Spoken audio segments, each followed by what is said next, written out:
He's a researcher, is a school student in Kyoto University, Japan, and is a frequent contributor to the Zen open source project. And he's currently working on securing problems of virtual machines, especially focusing on Zen technologies. So without much further ado, I'll give you Nguyen. Thank you. So, hello everybody. My name is Nguyen. I'm a student from Japan, and I'm here to talk today. I'm happy. So here's my motivation. My motivation is that CVEC is a de facto data capture tool of HoneyNet architecture. But there are many ways to defeat it because CVEC is not invisible enough. And as a result, we propose a solution named ZVEC. And our solution is based on Zen virtual machine. And we try to address the problem of the original ZVEC. So our goal is to make a new data capture tool that is more invisible, more flexible, and better performance. So my talk consists of 3 parts. In the first part, I overview the HoneyNet architecture and ZVEC. And the next part, I discuss the problem of the ZVEC. And the third part, I introduce our solution named ZVEC. And because ZVEC is based on Zen virtual machine, so I have a short introduction on Zen virtual machine first, and then I discuss the ZVEC architecture and some issue of its implementation. And then after that, we have one small demo. So what is honeypot? Honeypot is kind of information system that we try to attract the attacker coming in to get information from the attacker. So basically, honeypot is kind of system that has no production value. And we put the honeypot separate from the production system. So because the honeypot has no production value, so everything coming in and going out from it is supposed to be from the attacker. So for normal user, the honeypot is not visible. But if the attacker wants to attack, he can somehow fight, for example, by scanning the network. And honeypot is very good, give a good value for research on the attacker technique. So to deploy honeypot, we have some advantages. The first one, the information is highly valuable because we know that information coming in and going out from the honeypot is from the attacker. And we have very low false positive because we know that we are dealing with the attacker. And after that, we have another advantage that we can catch new attack like zero-day bug, and we have we can verify the false negative. But anyway, honeypot has some disadvantages. The first one is we have limited view because we separate the honeypot from the production system. So if the attacker doesn't attack the honeypot, we have no information. And the next one, we have some risk of takeover because if the attacker takes over the honeypot, he can use it to attack another system, to attack the production system, and he can destroy other system. So there's some risk we must deal. And basically there are 2 types of honeypot, and we categorize it based on the level of interaction. The first one is low level of interaction. So this kind of honeypot just emulates the service application in OS, and it's very low risk because with this kind of honeypot we don't encourage the attacker to take over it. But anyway, with this kind of honeypot we can capture very limited information. And one of the very popular kind of this honeypot is HoneyD. So the second type honeypot is high interaction, and this kind of honeypot we have a real service application in OS, and this kind of honeypot we encourage the attacker to come in, and we even encourage him to take over the system. and somehow we watch the honeypot, watch for all the activities inside, and because of it we can capture a lot of information. But anyway, this kind of honeypot is very risky because we encourage the attacker to take over the system, so he can destroy our honeypot, or even he can use it to destroy other systems. And we call this kind of high interaction honeypot, we call it honeynet.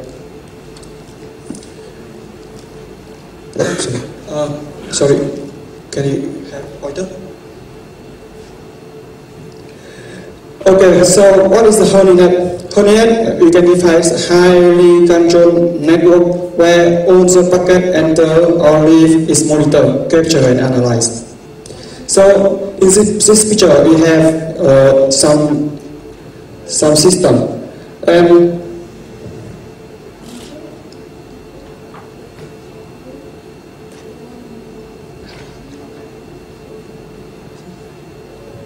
okay, so actually there are two kind of system. We have, first of all, here, this system are production system, and here's the honeynet. You can see that we put it separately from the production system. And honeynet is usually consists of many physical machines. And honeynet consists of two components. The first one is data capture. The second one is data looping and analysis. And usually these two systems is connected through the network. So what is the data capture? Because we encourage the attacker to come into this honeypot, so we have one capture tool running inside this honeypot, and we want to capture all the activities happen inside the honeypot made by the attacker. And we capture the activity at virus level, application, networking, and OS level. About data analysis, after capturing information from the honeypot, we usually send out to the data looping, and we analyze the data here in this component. And because we can capture the information from here, we can analyze the data and we can investigate the malware and do the forensic. Okay, so honeynet comes through the history is about 6 years, and we are at the generation 3 now. And we have for the current architecture, we have the ShapeX as a data capture tool. So ShapeX was born in the second generation, and it plays a key role in honeynet architecture. And also, it plays a key role in the current generation, the generation 3. So here's the architecture of the ShapeX. ShapeX, as I explained, consists of two components. The first one is ShapeX layer. The second one is a ShapeX server. And actually it's a diamond process named ShapeX-D. So what is to work? ShapeX layer, actually, as we know, ShapeX layer is data capture tool, so we want to capture data at virus level in the system, application, networking and OS. So to do that, ShapeX patch the system code.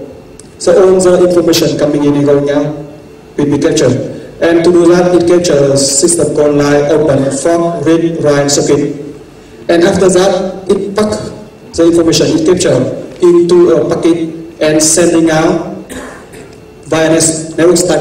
It packs the information into one UDP packet. And in this picture, you can see if we have some program run in the user space, to get input and output data, we call the first of all in this picture resist read system code, and Shebek replaced the original read system code with a new one. How we do that? It does that by look for the system code table and change the entry, and the entry point to the new system code. And in the new system code, it captures the data and packs the data in a bucket, in a UDP bucket, and send out. Yeah, that's how the Shebek client works. So the feature of Shebek is that because we know the Shebek is a honeypot, so we must not allow the attacker know that Shebek is running. So to do that, Shebek is function as a hidden kernel module, and it dumps all the activity to the network via UDP protocol to a central logging machine. The central logging machine, as I saw in the last few ways, is a Shebek key. And to fool the attacker to hide the presence of the Shebek, it modifies the network stack, so traffic is invisible. So actually, it's not very invisible, as I explained later. Okay, so in the second part, I discussed the problem of Shebek. So what is the Shebek's problem? The problem is that Shebek is quite easy to detect. And how is it? It can be detected even with unpreviewed user. And I can show you 7 ways to defeat it. So what is the requirement of the Shebek layer? So the most important thing for the data capture tool is that it must function as scattered as possible. So I'm talking about the V0 program. So but unfortunately, Shebek layer is not so invisible. And in case the attacker detects it, the game is over. We have no more chance to watch the attacker, have no more chance to catch the bug, no more chance to watch his activities, and if the attacker knows that he's in the honeypot, he can destroy the honeypot, and in that case he can fool us. Not we fool him, but we fool us. So it's very bad if this happens. And there are 7 ways to defeat Shebek, unfortunately. So the first one, Shebek can be discovered by even unpreviewed user. How? So the attacker can run this command.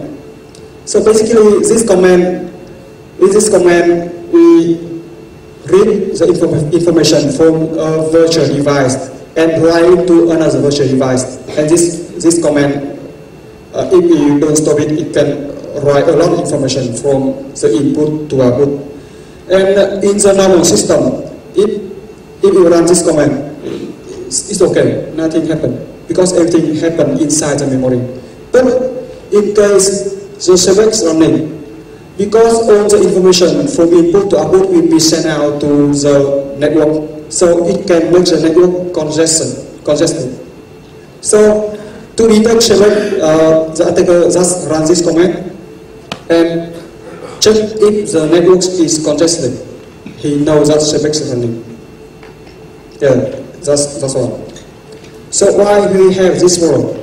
We have this problem because network stack is employed to send data in the Shebek architecture. So second method is that whenever the network is employed to send data out, the network statistic is updated. And Shebek try to hide the fact by modify the network stack, but anyway, we can still see some evidence inside the memory by compare this value inside the kernel and with the information. This information you can get from user space. So why we have this problem? We have this because network stack is employed to send data. Okay. Again, it's the last problem. And the next method to detect Shebek is that because Shebek is running as a hidden kernel module, so if the attacker can scan the kernel memory, he